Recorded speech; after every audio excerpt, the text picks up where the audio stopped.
অনেক ভালো। আমি খোদা 30 দিন আই এই জায়গায়, খোদা 30 দিন খাওয়া দাওয়া করে।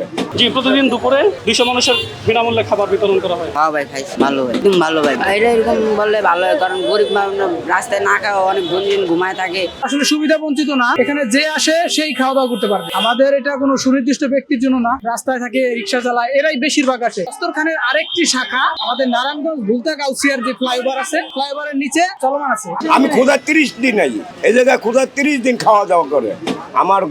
আমার গরিবের ভাই বোনরা সবাই, মা বোনেরা সবাই এক লগে খায়, আমরা ওই এক লগে খাই। আমি খোদা 30 দিনই পাই, কোনোদিন খাবার কমনা নাই। একদিন মাছ দেয়, একদিন মুরগি দেয়, একদিন গোশ দেয়, একদিন ডাল ভাত দেয়, একদিন আলু ভর্তা দেয়, একদিন শুটকি ভর্তা দেয়।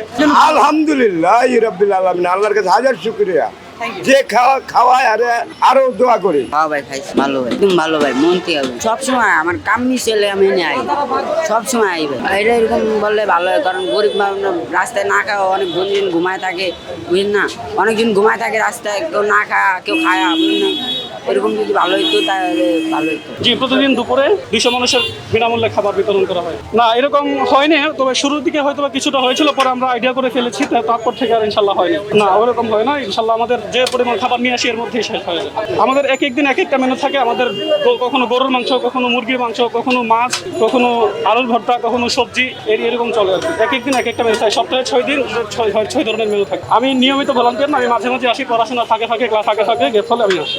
আমি মাঝে মাঝে আই না, একদিন আই, 3 দিন আই না, আশেপাশে থাকলে আমি বিয়া বাড়ি খেলাবার খাম, এটা পাইলে যাই, হোটেলে খাম, রাস্টের খাম, যেটা পাই এটা খাই। এটার কার্যক্রম মূলত শুরু হচ্ছে 2023 সালের জুন মাসের ফার্স্ট জুন।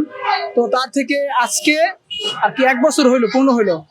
তো এর ভিতরে আর যেটা বললাম যে সুবিধা বঞ্চিত, আসলে সুবিধা বঞ্চিত না। প্রথম কথা, এখানে যে আসে সেই খাওয়া দাওয়া করতে পারবে। আমাদের এটা কোনো সুনির্দিষ্ট ব্যক্তির জন্য না, কিন্তু বেশিরভাগ যারা রাস্তায় থাকে, রিক্সা চালায়, এরাই বেশিরভাগ আসে, কিন্তু স্পেসিফিকলি কারো নির্দিষ্ট ব্যক্তির জন্য না। আর আমি এটার সাথে জড়িত আছি প্রথম থেকেই, 150 থেকে 200 জনের মধ্যে। আসলে খাবার জিনিসটা তো এটার মানুষের বুঝে নেই তো, যে বেশি মানুষ খাওয়া দাওয়া করলে মানুষের একটা মতামতের স্থান থাকেই। মতামত পেয়েছি, কিন্তু কমপ্লেন বলা যায় না। বিভিন্ন সময় স্ট্র্যাটেজি চেঞ্জ করেছি। যেমন ফার্স্টে আমাদের নির্দিষ্ট থাকতো না, কারণ নির্দিষ্ট থাকলে হয় কি যে মানুষ নির্দিষ্ট কয়েকটা দিনেই বেশি হয়, আবার অনির্দিষ্ট সময়ে কম হয়। এজন্য আমরা নিজেদের ভিতরে এটা রাখছি যে কোন সময় কি দেব। সপ্তাহে 4টা জিনিস থাকতো, যেমন ডাল ভাত আর হচ্ছে আলু ভর্তা, সবজি, আলু ভর্তা, ডাল। তারপরে মানে এমন ভাবে চেঞ্জ হচ্ছে, 4-5টা আইটেমে এক সপ্তাহে 6 দিনে 4টা আইটেম থাকতো। আর গরুর মাংস থাকতো মাঝে মাঝে। সকালে অথবা রাতের কথা বলতে গেলে আমাদের এই রমজান মাসের কথা বলতে হয়। রমজান মাসে তো দুপুরে খাওয়ানোর কোনো স্কোপ নাই, তো সেক্ষেত্রে আমরা সেহরি এবং ইফতার এই 2টার আয়োজন করছিলাম। তো আমাদের সাথে ভলান্টিয়ার অনেকেই ছিল, তারা নিজেদের মতো করে চেষ্টা করেছে। আমাদের যারা উপরস্থ কর্মকর্তা আছে, তারপর আমাদের ফাউন্ডেশনের যিনি চেয়ারম্যান সাইদ হোসেন শাহবাজি সাহেব, উনি আমাদের এটার পরিকল্পনা মানে ইফতার এবং সেহরির মাধ্যমে খুব সুন্দরভাবে এটাকে ম্যানেজ করেছে রমজান মাসে। আর এই ফাউন্ডেশনের কার্যক্রম শুধু এই প্রজেক্টের মাধ্যমে সীমাবদ্ধ না, এটা 1983 সালে প্রতিষ্ঠিত। এরপর থেকে সুবিধা বঞ্চিত মানুষের জন্য সমস্ত রকম সেবামূলক কার্যক্রমের সাথে জড়িত।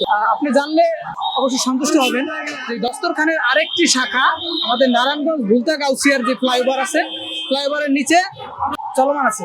ওটা প্রথমে সপ্তাহে 1 দিন ছিল, কিন্তু গত 4 মাস আগে সপ্তাহে 3 দিন করা হয়েছে। যে সেবামূলক কার্যক্রমকে বৃদ্ধি করাই তো ওনাদের মূল লক্ষ্য। তো সেই ক্ষেত্রে ওনাদের পরিকল্পনা আছে যে এর পাশাপাশি যদি আরো কোনো বিশিষ্ট স্থান থাকে, স্পট থাকে, যে মানুষের সেবামূলক কাজের জন্য আরো বেশি করা যায়, তাহলে তো ওনারা করবেন ইনশাল্লাহ।